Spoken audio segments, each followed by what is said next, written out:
हजारों लोग इकट्ठे हुए। नेपाल के संसद भवन के बाहर बड़ा प्रदर्शन हुआ। प्रदर्शन हिंसक हो गया, आगजनी हुई। नेपाल सरकार ने इसकी वजह बताई सोशल मीडिया बैन। मीडिया ने प्रोटेस्ट को नाम दिया जेनजी। नेपाल एक छोटा देश है दोस्तों। नेपाल में ये चीज मैनेज हो गई। केपी शर्मा ओली गायब। आज की तारीख में किसी को नहीं पता नेपाल का प्रधानमंत्री जो कल तक चौड़ा घूमता था वो है कहां पे, वो गायब हो गया दोस्तों। Nepal is not a security state. याद रखें, ये थोड़ी चीजें मुश्किल हो जाती हैं। वो कह रहे हैं कि जी अकाउंटेबिलिटी मुल्क में नहीं है, ट्रांसपेरेंसी नहीं है, इन्वेस्टिगेशंस होनी चाहिए, ये सारा कुछ होना चाहिए। कौन चाहता है कि यह सरकार का तख्ता पलट हो?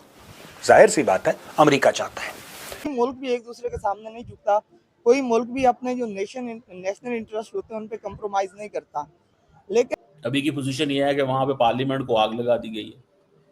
ये कोई मजाक चीज नहीं है। तो सभी लोग को मालूम है कि नेपाल में इस वक्त किस प्रकार से जो है कि तख्ता पलट हो चुका है और वहां के पीएम जो है वो रिजाइन देकर दूसरे देश भाग चुके हैं। इस वीडियो में दोस्तों देखेंगे पाकिस्तान के लोग और भी इंटरनेशनल मीडिया क्या बोलती है कि इसमें किस देश का हाथ है। देखते दोस्तों। पहले साहब, बात यह नहीं है कि आपने ट्विटर, फेसबुक, इंस्टाग्राम और यूट्यूब को बैन कर दिया।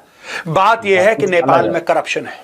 बात यह है कि अमीर जो लोग हैं उनके बच्चे अपनी फोटोग्राफ डालते हैं कि देखो हम तो इटली गए छुट्टियों में, हम तो फलानी जगह गए, हम तो ढिमका जगह गए और यहां पे गरीब आदमी मर रहा है, इसलिए यह protest. I am sorry, corruption Bharat में नहीं है, करप्शन अमेरिका में नहीं है, चाइना में नहीं है दोस्तों। बात यह है कि नेपाल में ये जो कम्युनिस्ट पार्टी के जो पपलू हैं वहां पे, इंक्लूडिंग केपी शर्मा ओली, इन्होंने अपना जमीर चीन के हाथ बेच दिया और यहां पे उल्टे सीधे बयान देना शुरू कर दिए कि भारत में भी लोग भड़के हैं। प्रभु श्री राम तो इंडिया के हैं ही नहीं, वो तो नेपाल के हैं। बड़े बड़े लोग जो भारत के महापुरुष हैं, जिनको हम भगवान मानते हैं, वो भारत के हैं ही नहीं, वो तो नेपाल के हैं।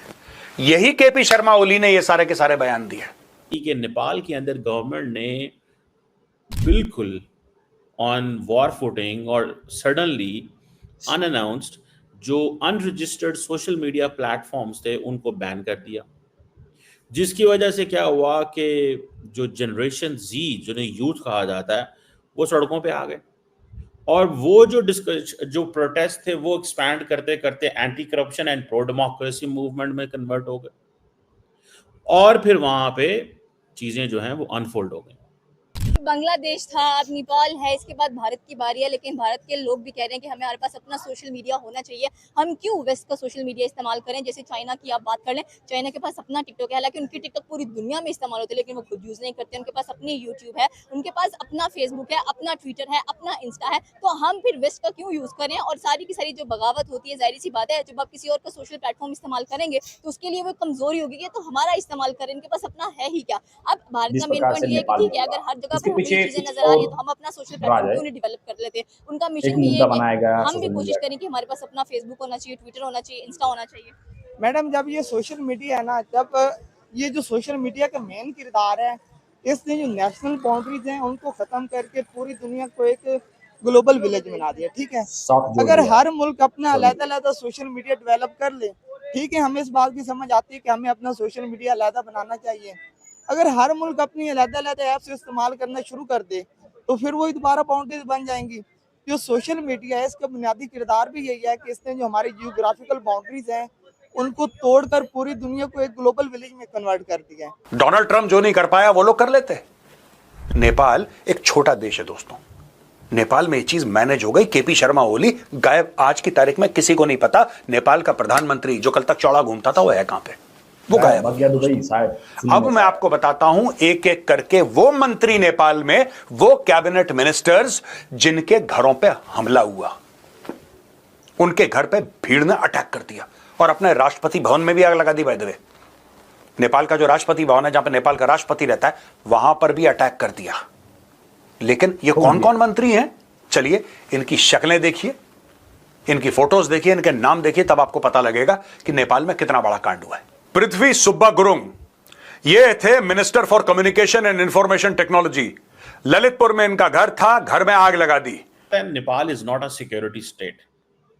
याद रखें, ये थोड़ी चीजें मुश्किल हो जाती हैं और इसमें भी आप देखें कि ये जो जेन जी है जो है, उनके आप प्रोटेस्ट देखें और वो क्या कह रहे हैं, वो कह रहे हैं जी करप्शन होती है इस मुल्क के अंदर, मिसमैनेजमेंट है, ये पॉलिटिकल एलीट ने कब्जे हुए हैं, ठीक है, इन्होंने गोलियां चलाई, बंदे मारे गए हैं, ठीक है। सो वो कह रहे हैं कि जी अकाउंटेबिलिटी मुल्क में नहीं है, ट्रांसपेरेंसी नहीं है, इन्वेस्टिगेशंस होनी चाहिए, ये सारा कुछ होना चाहिए, ठीक है जी। और वो कहते हैं जनरेशन जी नेपाल की कहती है जनाब कि यूथ जो है वो डिसइल्यूजन्ड है, उसको तो पता ही नहीं हो क्या रहा है, मतलब हर किस्म की जो तबाही मचाई हुई है। कौन चाहता है कि यह सरकार का तख्ता पलट हो? जाहिर सी बात है, अमेरिका चाहता है। देखिए, नेपाल स्ट्रेटेजिकली बहुत इंपॉर्टेंट है, बहुत ज्यादा इंपॉर्टेंट है दोस्तों। सेंट मार्टिन एक आइलैंड है, saint Martin island off the coast of Bangladesh, Bangladeshi territory. यहां पे चाहते थे अमेरिकन कि इस आइलैंड में एक बेस बनाए। शेख हसीना ने बोल दिया एब्सोल्युटली नॉट। शेख हसीना ने वही बात बोली जो इमरान खान ने पाकिस्तान में बोली थी ड्रोन बेस के लिए। शेख हसीना की सरकार गॉन। उसी प्रकार से दोस्तों इमरान खान एब्सोल्युटली नॉट। इमरान खान आज की तारीख में जेल में है। और ये जो दोस्तों केपी शर्मा ओली है, so called ex prime minister of Nepal, KP Sharma Oli खास पपलू चाइनीज का, खास पपलू, controlled by the Chinese communist party, controlled by Chinese intelligence agencies. इस बंदे का तख्ता पलट होना हो अमेरिकन ने करो। यहाँ झुकना या ना झुकना कोई बात नहीं, कोई मुल्क भी एक दूसरे के सामने नहीं झुकता, कोई मुल्क भी अपने जो नेशनल इंटरेस्ट होते हैं उन पे कंप्रोमाइज नहीं करता।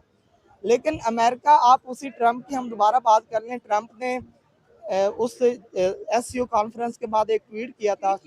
उसने कहा था कि भारत ठीक है, आप एक्सेप्ट नहीं करते कि मैंने आपकी सुलह करवाई है, लेकिन आपको ये एक्सेप्ट करना होगा कि मैंने आपको बहुत अच्छा दोस्त दिया है, चाइना।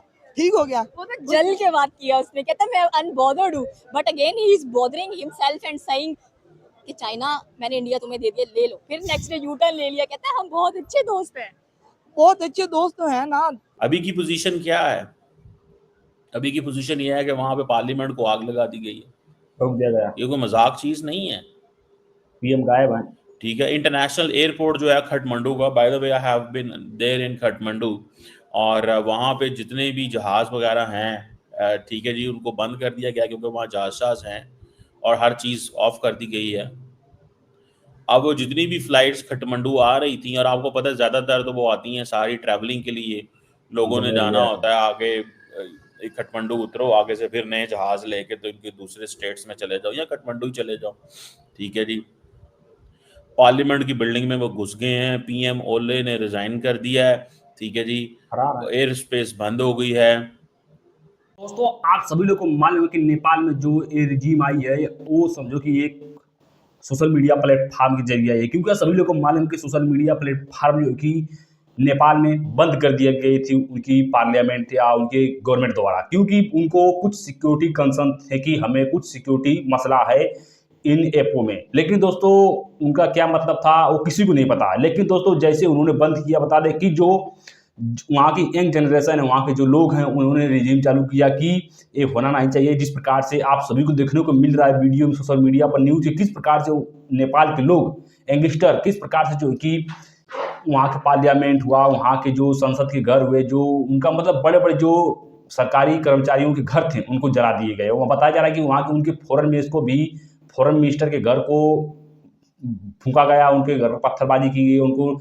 निकालकर पीटा भी गया है, और वहाँ के PM जो कि फरार हो चुके हैं। बता दें दोस्तों इसको पीछे कहानी तो बताया जा रहा है कि जो वहाँ के PM थे दोस्तों, वो बताया जा रहा है कि वो जो कि कठपुतली थे चाइना के, जो बोल रहा था चाइना वो कर रहे थे, और बताया जा रहा है कि इसमें USA की साजिश है। क्योंकि बताया ये भी जा रहा है कि USA ने उनको कुछ जगह मांगे थे, जमीन मांगी थी, हम वहाँ पर अपना बेस बनाएंगे, जो कि उन्होंने देने से मना कर दिया। और चाइना जो बोलता है वो नेपाल के जो PM थे जो भगे हैं वो सब करते थे, जो कि भारत के लिए भी एक खतरा था, क्योंकि वहाँ पर पाकिस्तान की SI और जो चीन की जो वहाँ के जो SI है वो मिलकर वहाँ पर काम कर रहे थे, जो साजिशें कर रहे थे भारत पर और भी दूसरे देशों पर, जो कि वहाँ की पब्लिक ने ये सब जाना और वहाँ पर साजिश हुई, और उसके जरिए जो कि एक छोटा प्लान बनाया गया जो कि सोशल मीडिया का लेकर, लेकिन उसके पीछे और भी कुछ कारण है। आप सबकी दोस्तों इस पर क्या राय कमेंट जरूर बताएगा। मिलते हैं कोई नेक्स्ट वीडियो में।